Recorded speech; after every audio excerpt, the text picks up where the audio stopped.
Tarak sir మిమ్మల్ని.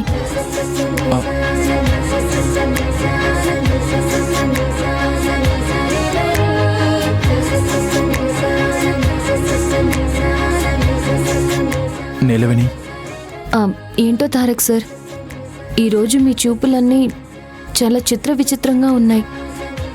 ఆకాశంలో ఉన్న చందమామ హఠాత్తుగా నేల మీదకొస్తే చిత్రంగానే చూస్తాను కదా.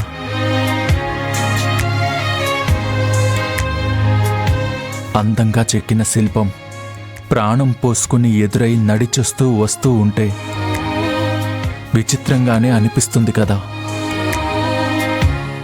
సార్కేంటో కవితలు తెగ తన్నుకొచ్చేస్తున్నట్టున్నాయి. ఇంత అందం ఎదురుపడితే దేవదాసు కూడా ఉన్న పళంగా కాళిదాస్ అయిపోతాడు.